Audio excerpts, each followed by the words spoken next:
Aujourd'hui, c'est son anniversaire. Il est entouré de ses amis qu'il a invités pour l'occasion. Abby, Zach et Léo. Si tout le monde a l'air si surpris, c'est que les parents de Sam viennent de lui remettre une boîte gigantesque. Oh! Son cadeau d'anniversaire. Wow, Sam! As-tu demandé un éléphant? Sans perdre une seconde, le fêté commence à déballer son énorme cadeau. Curieux de savoir ce que c'est, le garçon ouvre la boîte et glisse la tête à l'intérieur, tandis que ses amis impatients se demandent ce qu'elle peut bien renfermer. « Vous ne devinerez jamais! »« Un but de hockey, suppose Zach. »« Un motocross, demande Abby. »« Ben, pas un éléphant quand même, s'écrie Léo. »« Non! C'est une autre boîte! » annonce Sam en rigolant. Sam sort la deuxième boîte et la déballe avec autant d'enthousiasme que la première. Il l'ouvre, puis glisse la tête à l'intérieur devant ses amis curieux. Encore une autre boîte!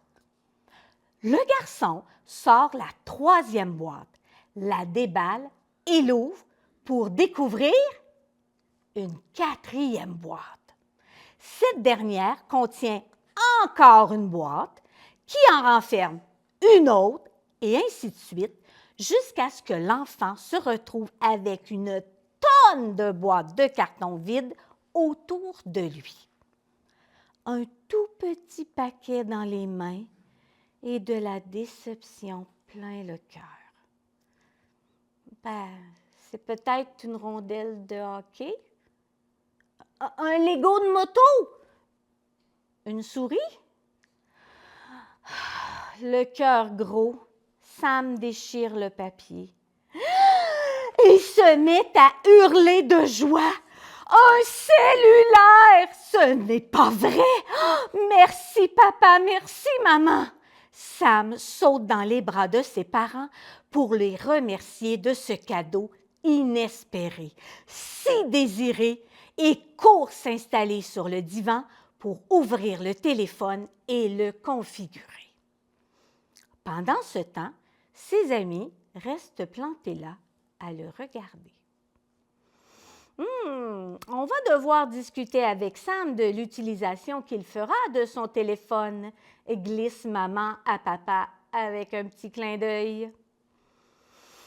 Après un moment à ne rien faire, Abby, pour se désennuyer, décide de faire rire ses amis. Elle dépose une boîte de carton sur sa tête et lance « Hey, regardez, mon nouveau casque de moto! » En la voyant, Zach a l'idée de se glisser dans la plus grosse boîte. Puis, il annonce à son tour « Avez-vous vu ma voiture? C'est une décapotable! Et moi, je vais faire la course avec toi sur mon tapis volant! » s'exclame Léo, debout sur du papier d'emballage. « Est-ce que tu te joins à nous, Sam? » demande Abby. Sam lève la tête et regarde ses amis d'un air étonné. « Mais qu'est-ce que vous faites? »« Éteins ton téléphone et tu verras bien, » lui lance Zach, sourire en coin. Sam ferme son téléphone et observe ses copains. « Oh, wow! Super voiture, Zach! »« Oh, est-ce que je peux faire la course avec vous? » demande Sam en bondissant du divan. « Bien sûr, » lui répond Abby. « Mais tu dois trouver un moyen d'y participer, » ajoute Léo. Sam regarde autour de lui. Ses yeux s'arrêtent sur son père, qui est en train de balayer les miettes de gâteau tombées sous la table. Il lui demande « Papa, est-ce que je peux t'emprunter ton cheval, s'il te plaît? » Sans attendre, Sam empoigne le balai, puis il enfourche sa monture et rejoint ses amis pour la course. « Tu es certain que ton cheval va courir plus vite que ma voiture? » lui lance Zach.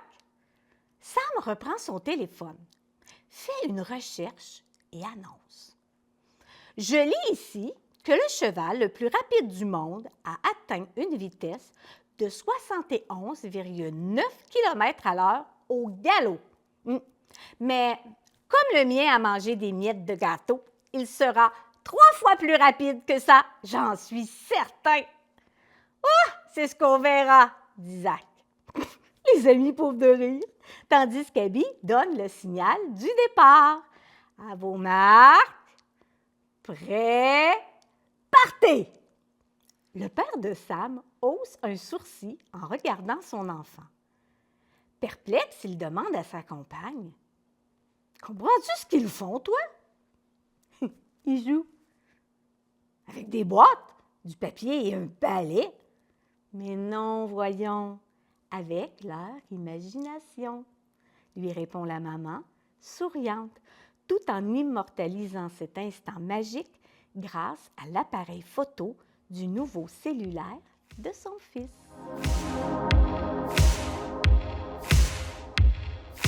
D'après toi, quel âge Sam vient-il d'avoir? Pourquoi tu penses ça? Parce que moi, je pense qu'il y a 13 ans, parce que d'habitude, on a un téléphone quand on est rendu plus adolescent. Qu'est-ce que tu penses du cadeau que Sam a reçu pour sa fête, son téléphone cellulaire? Moi, je trouve que ça serait un beau cadeau. Et c'est juste qu'il faudrait qu'il l'utilise bien. Et quand on en a besoin aussi, on peut l'utiliser. Mais il ne faut pas qu'il passe trop de temps dessus. Si tu recevais un téléphone cellulaire ou une tablette, comment l'utiliserais-tu? Je l'utiliserais pour faire des recherches, pour m'informer sur des trucs que je ne sais pas. Est-ce que Sam a fait un bon choix en délaissant son téléphone cellulaire pour aller jouer avec ses amis? Oui, parce que comme ça, il a pu aller laisser aller son imagination à la place de regarder son téléphone. Quels sont les bons moments pour utiliser un téléphone cellulaire ou une tablette? Mais quand on veut jouer à un jeu, il faut demander la permission aussi. Quelles sont les autres règles que l'on pourrait se fixer en famille à propos de l'utilisation des écrans? Peut-être mettre comme puisque de lundi à vendredi, on est à l'école, on pourrait juste le regarder dès notre écran, plus samedi, dimanche, ou les jours qu'on a c'est pédagogique. Peut-être les nappes à semaine, peut-être aussi. Voici quelques conseils pour les parents. Les écrans, c'est une question d'équilibre. Pour un bon équilibre, 3 règles principales. Moins de temps d'écran, plus de contenu qui procure des bienfaits et au bon moment. Moins de temps d'écran, qu'est-ce que ça signifie? Ça signifie d'impliquer votre enfant dans la mise au point des règles d'utilisation des écrans, de lui proposer de prendre des pauses fréquentes, de planifier la journée pour inclure d'autres activités de loisirs et des activités en famille. Un petit défi à relever? Prévoir à l'occasion des journées sans écran pour toute la famille. Afin de s'assurer que le contenu procure des bienfaits, il est important de prévoir un espace commun pour l'utilisation des écrans, de partager du temps d'écran avec l'enfant, de superviser le contenu auquel l'enfant s'expose et de favoriser du contenu éducatif et créatif. Les bons moments. Créer des zones sans écran et favoriser les interactions sociales sans écran. Il est très important d'éviter les écrans avant le coucher, avant le départ pour l'école et pendant les repas. Qu'est-ce qu'on entend par écran? Les tablettes, les cellulaires, mais il ne faut pas oublier la télévision, les ordinateurs et les jeux vidéo. Quel est le temps d'écran de loisir recommandé selon l'âge? Pour un enfant de moins de 2 ans, aucun. De 2 à 5 ans, moins d'1 heure par jour. Et de 6 à 11 ans, un maximum de 2 heures par jour. Saviez-vous qu'un temps d'écran quotidien de moins de 2 heures est associé à une meilleure santé globale. Comme parent, vous êtes le premier modèle de votre enfant. Alors, si vous souhaitez être mieux outillé, consultez les sites apparaissant à l'écran. Un outil frigo est également disponible pour vous aider à adopter de bonnes habitudes d'utilisation des écrans. Cet outil est statique. Il adhère donc à toutes les surfaces.